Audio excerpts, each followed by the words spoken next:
Saya dibesarkan dari keluarga Haji Usman. Saya tidak pernah berpikir bahwa saya sesudah besar ini saya akan jadi orang Kristen. Saya ingin mempelajari ini Alkitab. Apa isinya kitabnya orang Kristen? Al-Quran saya sudah hatam.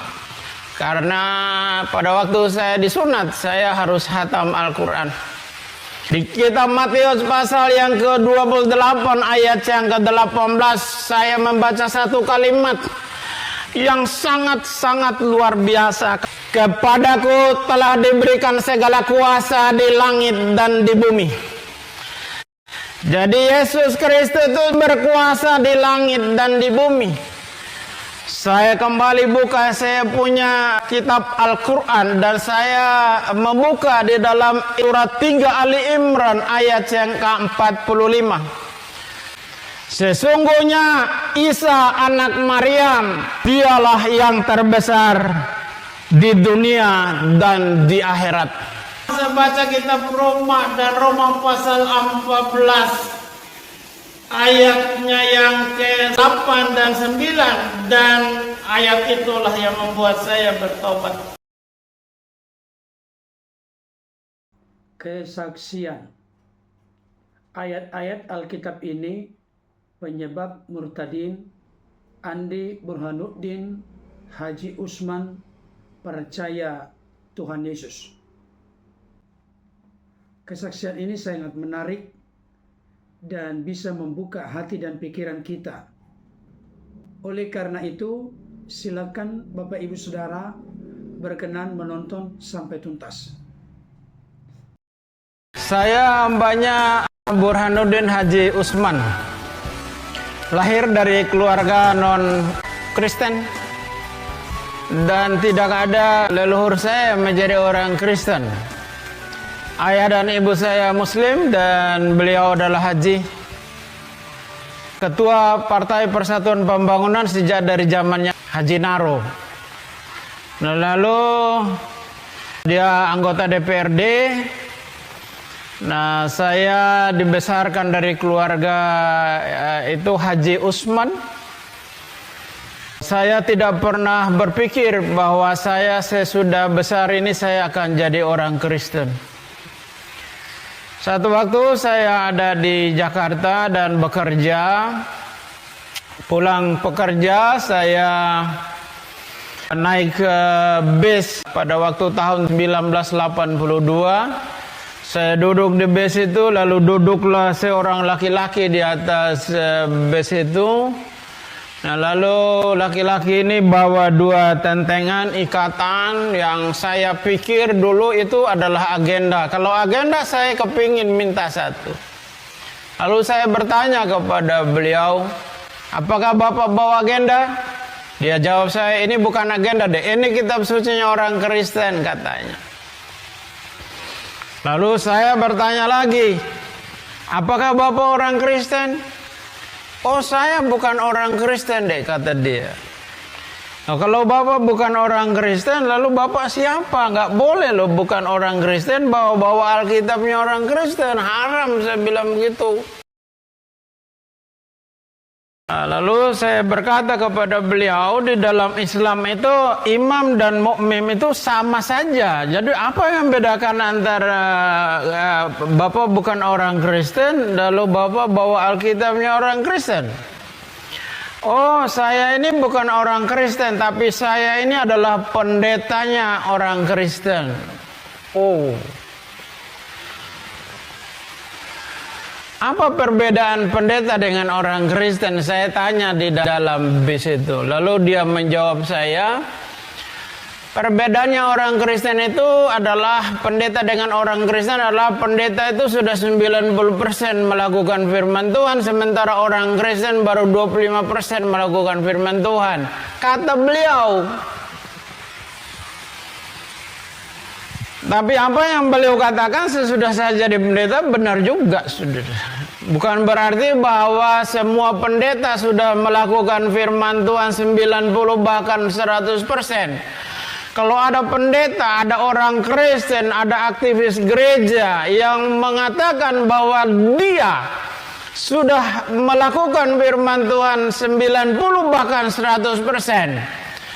Orang itu sudah tidak ada di bumi. Dia sudah diangkat karena dia orang sempurna. Kita semua, pendeta, penginjil, hamba Tuhan, orang Kristen, tidak ada yang sempurna. Kita semua setiap hari disempurnakan oleh pengorbanan Yesus Kristus. Jadi dengan bahasa saya, kalau ada orang Kristen yang jatuh dalam dosa, jangan ditinggalkan, jangan dibuang, jangan dijauhi. Tarik mereka kembali kepada jalan Tuhan. Kalau ada orang-orang yang jauh dari Tuhan, jangan tinggalkan mereka, tarik mereka, yakinkan mereka bahwa mereka tetap berdiri tegak di sebelahmu. Karena untuk itulah engkau hidup, bukan hanya untuk dirimu, tetapi juga untuk orang lain. Jadi akhirnya dari pembicaraan itu, lalu dia bertanya kepada saya, "Adek, agamanya apa?" Saya bilang, "Saya Muslim." Lalu dia copot dari ikatan itu, lalu dia memberikan kepada saya satu Bible, Alkitab, dia berikan kepada saya. Lalu dia turun, kami berpisah. Sejak dari peristiwa itu saya tidak lagi ketemu dengan beliau. Saya tidak tahu namanya siapa, dari gereja mana, organisasi apa, saya nggak tahu. Akhirnya saya bawa Alkitab itu pulang ke rumah. Nah, lalu 2 minggu sesudah saya Alkitab itu ada di rumah, saya ingin mempelajari ini Alkitab. Apa isinya kitabnya orang Kristen? Sesudah sholat isya, saya deret, ada Al-Quran saya, ada hadis Nabi, beberapa hadis, lalu ada Alkitab yang belum pernah saya baca. Kalau Al-Quran saya sudah hatam, karena pada waktu saya disunat, saya harus hatam Al-Quran. Lalu kalau Al-Quran dibuka dari belakang ke depan, dibaca dari kanan ke kiri karena huruf Arab. Nah, Alkitab ini apakah dibuka dari belakang ke depan, dibaca dari kanan ke kiri, saya nggak tahu. Akhirnya setelah itu saya berdoa, saya membuka ini Bible dengan kalimat Bismillahirrahmanirrahim. Saya buka ini Bible dan saya kaget, saya menemukan satu kalimat yang paling depan, itu ada kalimat kejadian. Besar sekali saudara, kejadian. Pada waktu saya membaca kata kejadian itu, betapa kagetnya saya. Lalu saya berpikir, berkata dalam hati saya, ini ada kejadian apa ini gitu. Akhirnya karena saya baca itu satu malam, satu pasal itu, saya benar-benar pada waktu saya baca kitab kejadian itu, saya benar-benar menemukan sebuah pengetahuan yang baru. Kenapa saya menemukan sebuah pengetahuan yang baru? Karena agama saya Islam tidak menceritakan bahwa Tuhan hari pertama Tuhan menciptakan apa, hari kedua apa, hari ketiga apa, hari keempat apa, hari yang kelima apa, itu enggak ada. Tuhan menciptakan manusia hari yang ke-6 dan 6 masa Tuhan menciptakan alam semesta. Demikian kata Al-Quran. Tapi begitu saya baca Bible, saya mendapatkan pengetahuan yang baru. Jadi saya tahu dari Babel bahwa Tuhan menciptakan hari pertama ini, hari kedua ini, hari ketiga ini, hari keempat ini, hari yang kelima ini. Lalu saya berpikir, sesudah saya membaca, berpikirlah saya, rupa-rupanya kitab ini bagus. Kenapa bagus? Karena memberi pengetahuan. Karena memberi pengetahuan, akhirnya saya baca setiap malam, lupa mengaji saking enaknya ini baca Alkitab. Saya tidak pernah ngantuk kalau baca Bible. Heran orang Kristen banyak ngantuk kalau baca Alkitab. Yang merasa diri, jangan tersinggung, jangan marah, tapi harus bertobat. Saya sampai ngototnya saya baca Alkitab ini, saudara. Alkitab ini saya ini sudah tidak ada bentuknya. Sudah seperti ini kitab Mazmur.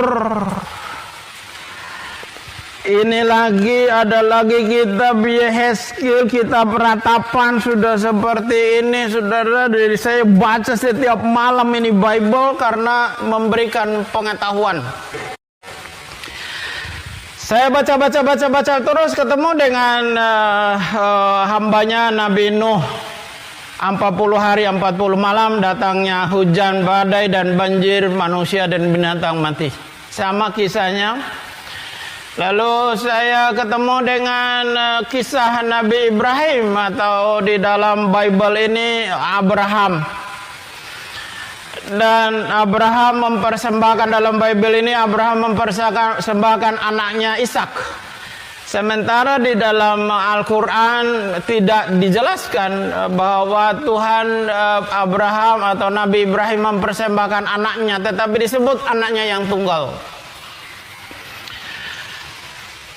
Saat itulah saya berpikir, kok berbeda ini yang dikorbankan. Satu tidak dijelaskan, yang Bible dijelaskan. Anakmu yang tunggal yang bernama Ishak.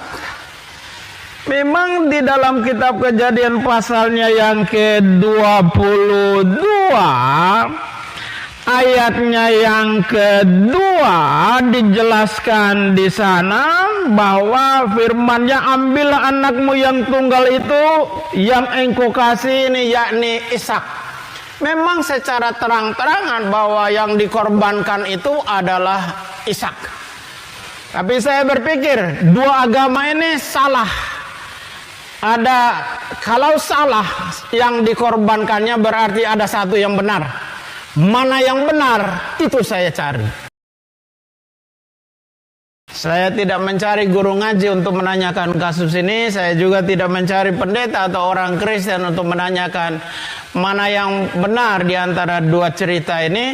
Lalu saya berdoa kepada Tuhan, Tuhan berikan kepada hikmat mana yang benar di antara dua kitab suci ini dan mana yang benar di antara dua agama ini, karena ini adalah dasar. Kalau dasar, pondasi rumah yang kita bangun dasarnya salah, ke atasnya pasti salah. Kalau dasar iman itu salah, ke atasnya juga pasti salah. Saya baca terus. Saya tidak meminta petunjuk siapapun. Saya baca. Saya tidak pernah membaca Bible ini secara acak. Saya baca secara berseri. Baca tahun pertama saya baca, tahun kedua saya baca, tahun ketiga saya baca, tahun keempat selesai perjanjian lama. Nah, lalu tahun berikutnya saya baca perjanjian baru. Di dalam kitab Matius saya baca Matius. Dan saya menemukan sebuah kalimat yang sangat luar biasa di dalam perkataan Yesus Kristus di dalam Injil ini. Dia berkata, kalau kamu ditampar pipi yang kanan, kasih juga yang kiri. Berdoalah untuk musuhmu, berkatilah untuk orang-orang yang menganiaya kamu. Ini adalah ajaran yang paling mulia. Tidak ada ajaran, terlebih-lebih agama saya yang lama tidak ada mengajarkan perkara yang seperti itu. Tapi begitu saya baca Bible, saya menemukan ajaran yang sangat-sangat mulia. Tidak ada seperti itu. Kamu ditampar pipi yang kanan, kasih juga yang kiri. Berdoalah untuk musuh, memintalah berkat untuk orang-orang yang menganiaya kamu. Itu semua ada di dalam Bible dan itu perkataan Yesus Kristus. Saya terus membacanya. Di kitab Matius pasal yang ke-28 ayat yang ke-18 saya membaca satu kalimat yang sangat-sangat luar biasa. Kalimat itu berbunyi demikian. Perkataan Yesus Kristus. Pasal yang ke-28 ayatnya yang ke-18 dari kitab Matius. Kepadaku telah diberikan segala kuasa di langit dan di bumi. Jadi Yesus Kristus itu berkuasa di langit dan di bumi. Saya kembali buka saya punya kitab Al-Quran dan saya membuka di dalam surat 3 Ali Imran ayat yang ke-45. Allah Subhanahu wa Ta'ala berfirman kepada hambanya Nabi Muhammad. Dan lalu Nabi Muhammad menuliskannya di dalam sebuah ayat di dalam Ali Imran 3 ayat yang ke-45. Demikian. Isa ibnu Maryama wajiham fid dunya wal akhirah. Apa artinya? Sesungguhnya Isa anak Maryam atau Yesus Kristus putra Maryam, dialah yang terbesar di dunia dan di akhirat. Saya menggabungkan antara surat Ali Imran 3:45 dengan Matius pasal yang ke-28 ayat yang ke-18. Matching, cocok. Satu nama yang disebutkan oleh dua kitab ini, nama Yesus Kristus yang berkuasa di langit dan di bumi. Nama Isa Al-Masih yang berkuasa di dunia dan di akhirat. Al-Quran menceritakan bahwa bukan Nabi Adam yang terbesar di dunia dan akhirat, bukan Nabi Ibrahim, bukan Nabi Daud, bukan Nabi Sulaiman, bukan Nabi Musa, bukan Nabi Zakaria, bukan Nabi Nuh, bukan Nabi Ayub, bukan nabi-nabi yang lain. Tetapi Al-Quran menceritakan bahwa yang terbesar di dunia dan di akhirat adalah Isa putra Maryam, atau di dalam Bible Yesus Kristus anak Maryam. Saya menyimpan perkataan itu, lalu saya membaca lagi Markus, Lukas. Saya ketemu dengan Injil Yohanes pasal yang pertama, ayat yang pertama berbunyi demikian. Pada mulanya adalah firman. Firman itu bersama-sama dengan Allah dan firman itu adalah Allah. Ayat 14 berkata, firman itu telah menjadi manusia. Jadi Yesus Kristus yang adalah firman itu, dialah yang menjadi manusia. Saya membaca kitab Injil Yohanes ini, banyak hal rahasia yang saya dapatkan. Yesus berkata banyak hal di dalam Injil Yohanes dan itu tidak ada di dalam Injil-Injil yang lain. Di antaranya, dia berkata, akulah roti yang turun dari surga. Dia berkata, akulah air hidup. Dia berkata, akulah terang dunia. Dia berkata, akulah kebangkitan dan hidup. Dan di dalam Injil Yohanes pasal yang ke-14 ayat 1 sampai dengan ayat yang ke-6, beliau bersabda demikian. Jangan gelisah hatimu, percaya kepada Allah dan juga percaya kepadaku. Di rumah Bapakku banyak tempat, kalau tidak aku tidak mengatakan kepadamu. Sebab aku pergi ke sana untuk menyediakan tempat bagimu, dan sesudah aku pergi, aku akan kembali menjemputmu, supaya di mana aku berada, kamu pun berada. Ayat yang ke-6, beliau bersabda, akulah jalan dan kebenaran dan hidup, dan tidak ada seorang pun yang bisa sampai ke Bapa kecuali lewat Dia. Ini ayat yang membangkitkan iman dan semangat saya. Dia berkata bahwa Dia membangun sebuah rumah yang kekal bagi kita di surga. Dan sesudah Dia membangun rumah yang kekal di surga, Dia akan menjemput kita, orang-orang yang percaya, supaya di mana Yesus berada, kita pun berada. Ini tidak ada di dalam ajaran semua nabi yang pernah ada di dalam dunia, kecuali perkataan Yesus Kristus. Tidak ada di dalam agama Yahudi. Tuhan memberikan kitab Taurat yang nama agamanya adalah Judaism. Tidak ada di dalam kitab-kitab nabi-nabi yang lain perkataan ini. Tidak ada.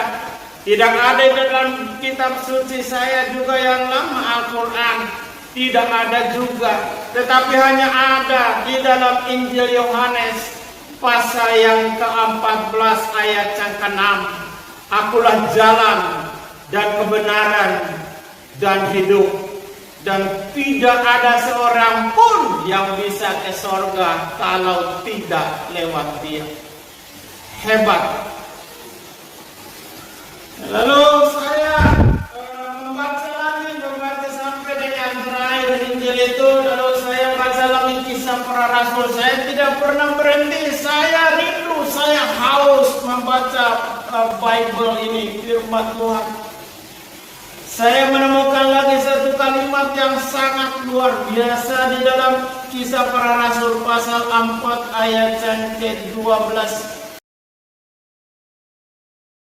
Sebab keselamatan tidak ada di dalam siapapun juga selain di dalam Dia.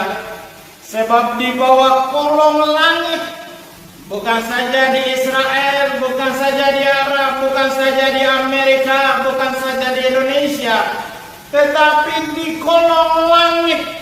kolong langit tidak ada nama lain yang diberikan kepada manusia yang olehnya bisa selamat kecuali nama Yesus Kristus. Bersyukur kita orang-orang percaya Yesus Kristus. Kita selamat bukan karena perbuatan baik amal ibadah kita. Kita selamat karena nama Yesus Kristus. Luar biasa. Saya membaca terus menerus. Lalu ketemu dengan kitab Roma. Saya baca kitab Roma dan Roma pasal 14 ayatnya yang ke-8 dan 9. Dan ayat itulah yang membuat saya bertobat. Kita hidup untuk Tuhan. Kita mati juga untuk Tuhan. Jadi baik kita hidup ataupun kita mati, kita adalah milik Tuhan. Ayat yang ke-9 dari kitab Roma pasal 14 itu berkata demikian. Inilah ayat yang membuat saya bertobat. Demikian perkataan itu. Sebab Kristus Yesus mati supaya Dia menjadi Tuhan baik atas orang-orang hidup maupun atas orang-orang mati. Begitu saya baca ayat ini, saya berpikir sederhana, rupa-rupanya Yesus itu bukan saja Tuhannya orang Kristen dan Katolik, tetapi Yesus itu adalah Tuhannya orang hidup dan orang mati. Saya berpikir sederhana, daripada saya tunggu mati baru percaya Yesus Kristus, lebih baik sekarang aja saya mempercayai Dia sebagai Tuhan saya dan Juru Selamat saya. Akhirnya saya tanpa dibimbing oleh seorang pun, tanpa diarahkan oleh seorang pun, tanpa dilayani oleh seorang pun, saya malam itu secara pribadi berdoa. Saya bilang, Tuhan Yesus Kristus, aku jadikan mulai hari ini Engkaulah Tuhanku dan Juru Selamatku, dan Engkaulah yang kupuja dan kupuji dan sembah selama hidupku. Saya berdoa. Saya membaca lagi dalam Filipi pasalnya yang kedua, ayatnya yang ke-8 sampai dengan ayat yang ke-10, 9, 10, 11 demikian firman Tuhan.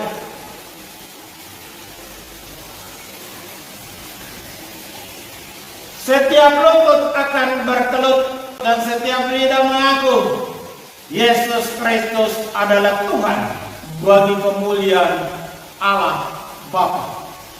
Jadi semua manusia yang punya lutut dan semua manusia yang punya lidah Mungkin tidak di dalam dunia ini, tetapi nanti di dunia yang akan datang, lutut mereka akan bertelut dan lidah mereka akan mengaku Yesus Kristus adalah Tuhan.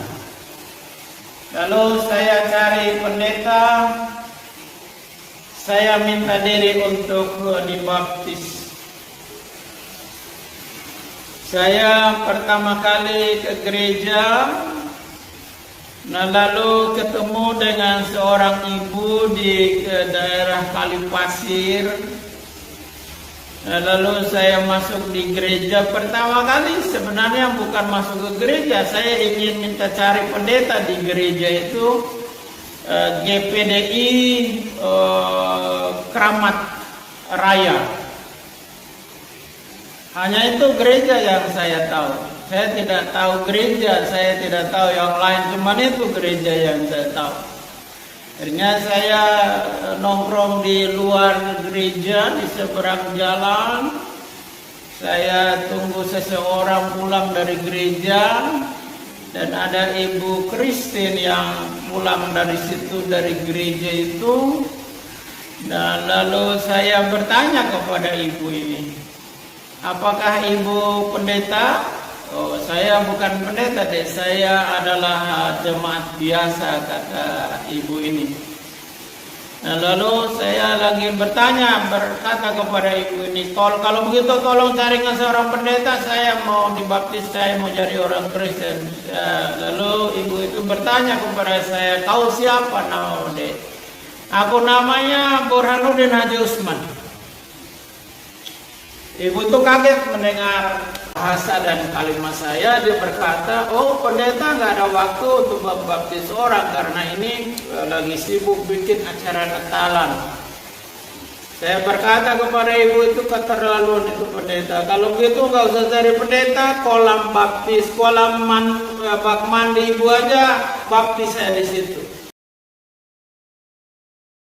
Oh itu ibu itu berkata kepada saya, oh itu baptisan itu bukan sekedar mandi katanya. Saya pikir baptisan itu sama seperti orang Islam mau masuk masjid diambil air wudhu, dan orang Kristen masuk ke gereja dia dibaptis dulu. Saya pikir seperti itu dulu. Hanya dia berkata, oh itu baptis itu adalah sakramen, kata dia bilang gitu. Saya nggak ngerti sakramen, pokoknya cari pendeta, saya minta diri dibaptis. Akhirnya ibu itu kontak seorang pendeta, lalu saya dilayani dari jam 9 pagi, jam 6 pagi sampai dengan jam 9, dan dari hamba Tuhan juga mantan Islam, pendeta Akmal Sani namanya. Dan saya dibaptis di Ancol, saya lahir baru, saya menjadi orang Kristen. Lalu saya ketemu dengan wanita pilihan saya, Nona Ambon. Lalu saya nikah. Saya punya anak satu perempuan, sudah PNS, sudah pegawai negeri. Saya aktif dalam pelayanan. Lalu saya menjadi hamba Tuhan. Saya adalah seorang pendeta. Saya memberitakan Injil di mana-mana. Saya memberitakan Injil juga kepada kedua orang tua saya. Saya memberitakan Injil kepada kakak dan adik saya. Saya memberitakan Injil kepada komunitas saya. Sampai sekali waktu saya diutus Tuhan. Ini sedikit kesaksian. Pergi ke sebuah pelayanan di Australia, negara bagian Victoria atau kota Melbourne di Australia. Saya ada melayani di sana, ada seminar Islamologi, dan saya khotbah di gereja IPC Pak Pendeta Agus. IPC adalah Indonesian Presenter. Saya khotbah juga di gereja GPIB di kota Melbourne. Saya pimpin kebaktian di beberapa tempat. Lalu akhirnya malam itu saya bikin ibadah saya diundang oleh Pak Obed Ibu Rahel, orang GBI Betani. Saya bikin acara di rumah itu dan diundanglah beberapa orang, banyak sekali orang yang datang karena ini semi ibadah dan seminar. Lalu datanglah seorang yang tidak kenal Tuhan Yesus Kristus lewat ibadah itu namanya Bapak Senoaji. Senoaji adalah orang Islam. Dia menemui saya pada sebelum ibadah itu, dia berkata kepada saya, Pak Pendeta, semua agama sama, nanti semua orang akan dicuci dulu di neraka, baru sesudah itu semua manusia itu masuk surga. Oh, kalau begitu Nabi nggak perlu datang, saya bilang gitu kalau itu ceritanya. Akhirnya ibadah dimulai, saya menyampaikan firman 45 menit, 1 jam, saya khotbah, akhirnya selesai. Bapak Senoaji ini selalu bertanya kepada saya, bagaimana dengan Yesus Kristus? Apakah benar-benar dia Tuhan dan Juru Selamat? Saya bilang dia Tuhan dan Juru Selamat. Kapan Yesus dilantik menjadi Tuhan? Tidak ada seorang pun yang melantik Yesus menjadi Tuhan. Yesus itu adalah Tuhan dari awal sampai akhir. Dia adalah Tuhan. Dia berfirman di dalam Wahyu pasal 1 ayat yang ke-8. Dia adalah Alfa dan Omega, yang awal dan yang akhir, yang akan datang dan yang maha kuasa. Ya, Yesus Kristus adalah Tuhan yang awal, yang akhir, dan yang maha kuasa. Akhirnya kami hampir selesai makan, dia pamit dan ingin pulang ke rumahnya karena sudah malam, kira-kira jam 10. Dia pamit kepada saya, dia berkata kepada saya, nanti Pak Pendeta, saya cari Bapak di Jakarta ya, kata dia bilang gitu. Oh ya baik, kata dia. Akhirnya dia pamit. Pada waktu dia melangkahkan kakinya, ada suara bicarakan dalam hati saya. Suara itu berkata, panggil Senoaji itu, tanyakan dia kapan mau dia dibaptis. Saya panggil Pak Senoaji. Pak Senoaji, sebelum Bapak pulang ke sini dulu karena ada pesan Tuhan. Begitu dia menghampiri meja di mana saya duduk makan, saya bilang sama Pak Senoaji, di dalam hati saya ada suara Tuhan yang berbicara kepada saya untuk menanyakan kepada Bapak. Suara itu berkata begini, tanyakan Senoaji itu kapan dia mau dibaptis. Jadi berdasarkan suara itu saya panggil Bapak dan sekarang ini saya tanya sama Bapak, Bapak kapan mau dibaptis? Pak Senoaji tatap mata saya sebentar, lalu dia berpikir dan berkata kepada saya, kalau Pak Pendeta siap untuk membaptis saya malam ini, saya siap untuk dibaptis. Kalau saya harus ketemu dengan Pak Pendeta di Jakarta, di Indonesia, saya akan cari Bapak di Jakarta atau di Indonesia, nanti saya pulang ke Indonesia. Akhirnya saya tanya yang punya rumah Pak Obed dan Ibu Rahel, dan saya tanya juga ada ketua masyarakat Indonesia di Melbourne namanya Pak Barnabas Ong. Saya tinggal di rumahnya Pak Barnabas Ong selama saya ada di Melbourne, yaitu di dekat dengan mall besar di situ, Box Hill atau Chadstone. Saya bertanya kepada Pak Barnabas karena beliau adalah pendeta dan juga ketua masyarakat Indonesia yang ada di Melbourne pada waktu itu, dan saya itu juga bertanya kepada Pak Obed dan Ibu Rahel, bagaimana dengan Pak Senoaji ini, kalau saya sempat untuk membaptis dia malam ini, apakah kita baptis dia malam ini? Pak Barnabas Ong berkata kepada saya dan Pak Obed, jangan tunggu besok, apalagi tunggu tahun depan dia kembali ke Indonesia ketemu sama Bapak, kelamaan kata mereka. Malam ini aja kita baptis dia, kata Pak Barnabas Ong dan Pak Obed. Akhirnya kami siapkan kolam baptisan itu malam, bakwip.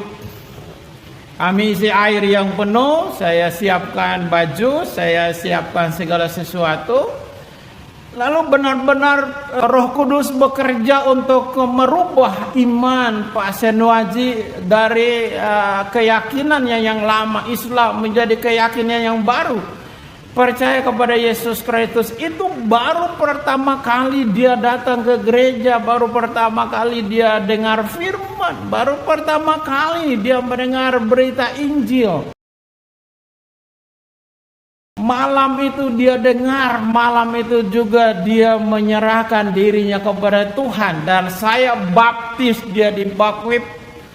Dan saya pesan sama dia, taat dan setia kepada Yesus Kristus sampai mati.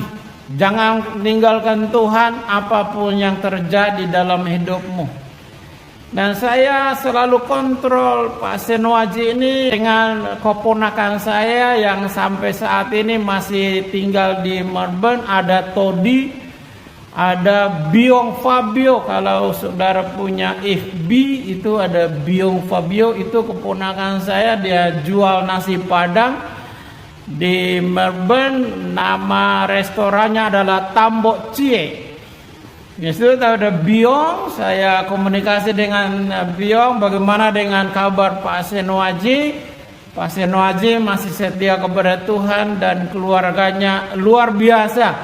Memang pekerjaan Tuhan itu di akhir-akhir zaman itu dahsyat. Orang-orang yang baru dengar firman serahkan dirinya kepada Tuhan. Orang-orang baru dengar Injil, dia bertobat serahkan diri kepada Tuhan. Orang-orang baru dengar Yesus Kristus, dia tidak mengeraskan hatinya, dia menyerahkan dirinya kepada Tuhan, dan Tuhan ubah orang-orang yang seperti demikian. Dan juga Pak Senuaji, saya mau katakan kepada saudara yang dengar firman Tuhan malam hari ini, apakah engkau orang Kristen atau engkau bukan orang Kristen? Yang bukan orang Kristen, yang belum percaya kepada Yesus Kristus, ambil waktu yang tepat dan jangan berpikir panjang. Yesus adalah Tuhan dan dia bukan Tuhan orang Kristen dan Katolik. Dia Tuhan semesta alam yang telah datang lewat Yesus Kristus. Bagi orang Kristen, orang yang percaya kepada Yesus Kristus, saya berpesan, kita memang hidup di tengah-tengah zaman yang hari ini kita bahagia, besok kita bisa sengsara. Hari ini kita bisa tertawa, besok kita bisa menangis. Hari ini kita hidup dalam terang, besok kita hidup dalam kegelapan. Hari ini kita bisa hidup, besok kita bisa mati. Waktu kita tidak bisa tahu. Saya pesan kepada anda-anda yang percaya kepada Yesus Kristus, jangan tinggalkan Tuhan apapun persoalan hidupmu. Dia adalah Tuhan yang setia. Tidak ada pernah hidup di dalam dunia ini seseorang yang pernah berkata, aku menyertai engkau sampai kesudahan alam. Dan itu hanya kita dapatkan lewat perkataan Yesus Kristus dalam kitab Matius pasalnya yang ke-28 ayatnya yang ke-20. Ketahuilah bahwa aku menyertai engkau sampai kesudahan alam. Setialah kepada Tuhan apapun yang terjadi. Percaya bahwa Yesus Kristus berkuasa merubah hidupmu. Dia menyembuhkan yang sakit.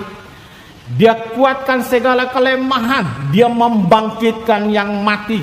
Dan dialah yang berkuasa atas segala sesuatu. Tetap ikuti Yesus, jangan kendor, rajin terus beribadah, harapkan kepada Tuhan. Tuhan berkuasa memulihkan hidupmu. Ada banyak cara yang dipakai oleh Tuhan dalam menyatakan atau memperkenalkan dirinya kepada orang-orang yang belum diselamatkan di dalam melalui oleh Yesus Kristus Tuhan dan Juru Selamat. Kalau kita melihat dari cara Tuhan menyatakan atau memperkenalkan dirinya kepada Saulus atau Paulus. Dikala itu Paulus ingin berangkat ke Damsyik, dan dalam perjalanan melihat sinar terang dan mendengarkan suara, "Saulus, Saulus, mengapakah engkau mengenai aku?" Saulus pun menjawab, "Siapakah engkau Tuhan?" Yesus kembali menjawab, "Akulah Yesus yang kau aniaya itu." Tentu secara fisik Saulus tidak pernah menganiaya Yesus. Tetapi apa yang diperbuat oleh Saulus kepada para pengikut jalan Tuhan atau orang-orang percaya di kala itu sama dengan Saulus melakukannya kepada Yesus. Kenapa bisa demikian? Karena di dalam keimanan kepercayaan Kristen, doktrin dan ajarannya memberikan konfirmasi dan penegasan. Yesus adalah kepala jemaat, dan jemaat adalah tubuh daripada Kristus sendiri. Jadi siapapun yang menganiaya tubuh Kristus itu sama dengan menganiaya Yesus Kristus yang adalah kepala gereja. Kalau kita melihat kesaksian dari banyak hamba Tuhan yang tadinya tidak seiman dengan Kristen, pada akhirnya terbuka percaya menerima Yesus sebagai Tuhan dan Juru Selamat. Hal itu bisa terjadi melalui dilayani oleh orang Kristen lain, apakah itu pastor, pendeta, penatua, gembala, bahkan termasuk jemaat sekalipun. Karena memang memberitakan Injil bukan hanya tugas pastor, pendeta, penatua, gembala.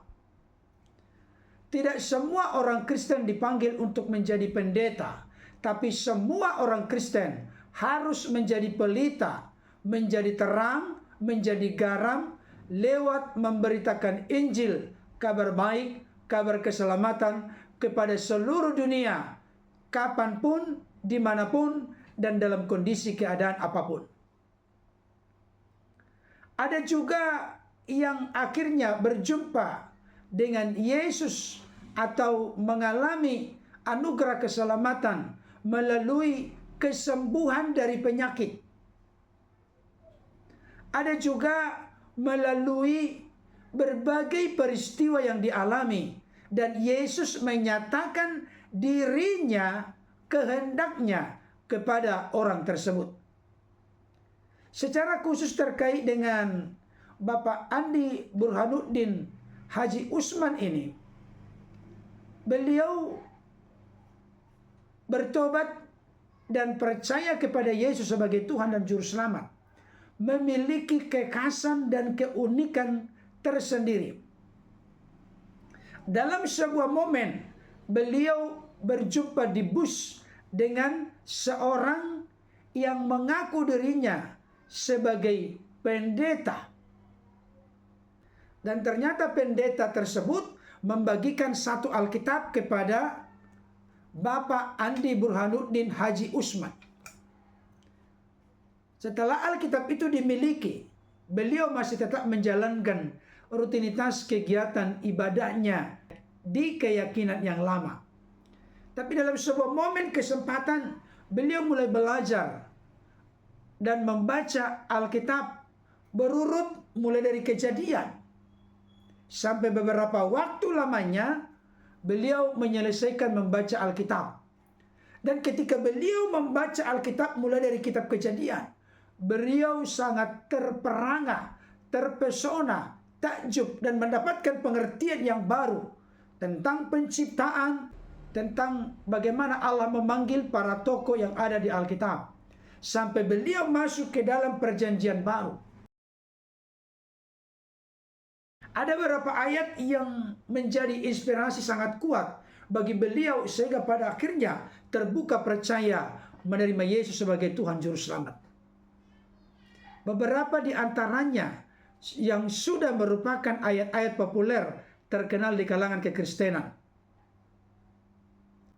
Seperti misalnya Matius 28 ayat 18. Yesus mendekati mereka dan berkata, "Kepadaku telah diberikan segala kuasa, baik di sorga maupun di bumi."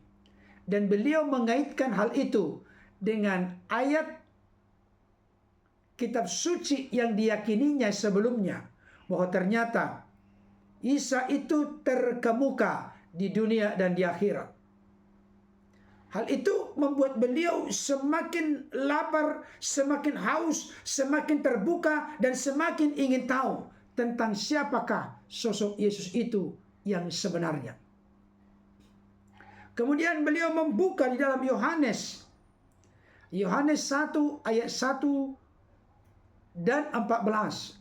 Pada mulanya adalah firman, firman itu bersama-sama dengan Allah, dan firman itu adalah Allah. Firman itu telah menjadi manusia dan diam di antara kita, penuh kasih karunia dan kebenaran. Beliau juga membaca di dalam Yohanes pasal yang ke-14 ayat 1 sampai 3. Janganlah gelisah hatimu, percayalah kepada Allah, percayalah juga kepadaku. Di rumah Bapakku banyak tempat tinggal. Aku pergi ke sana untuk menyediakan tempat bagimu, dan setelah itu aku akan datang kembali untuk menjemputmu, supaya di mana aku berada, di situ pun engkau berada. Dan salah satu yang membuat beliau terbuka hatinya untuk terus makin dalam percaya kepada Yesus, ketika sampai kepada bacaan Yohanes 14 ayat yang ke-6.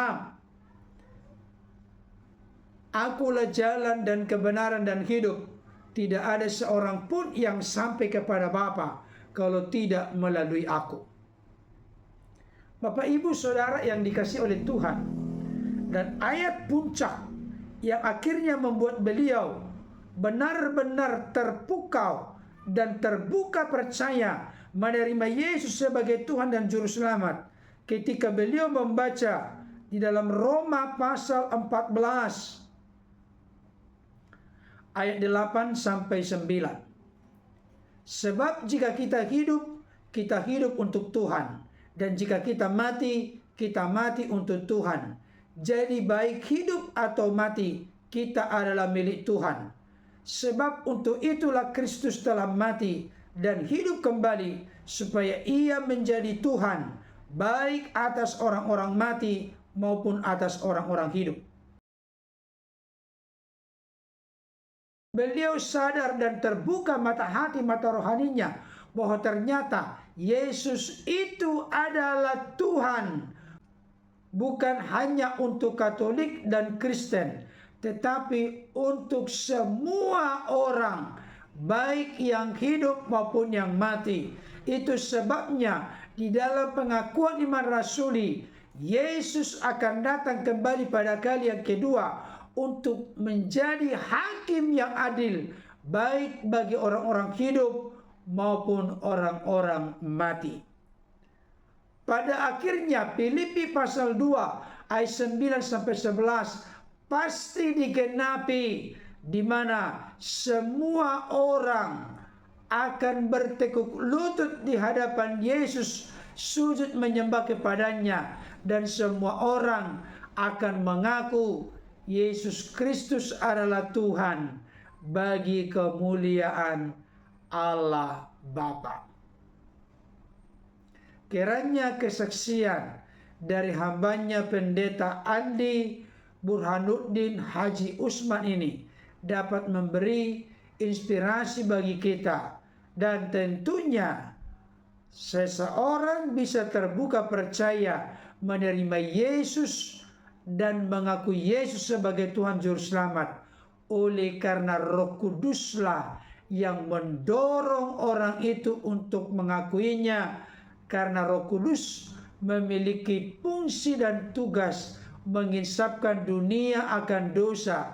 Oleh karena sebelumnya belum percaya kepada Yesus, akhirnya terbuka, tercelik mata hati, mata rohaninya, memiliki kebutuhan yang khusus untuk percaya kepada Yesus sebagai Tuhan dan Juru Selamat yang menebus dan menyelamatkannya dari dosa, kematian kekal, dan dari jeratan kuasa iblis.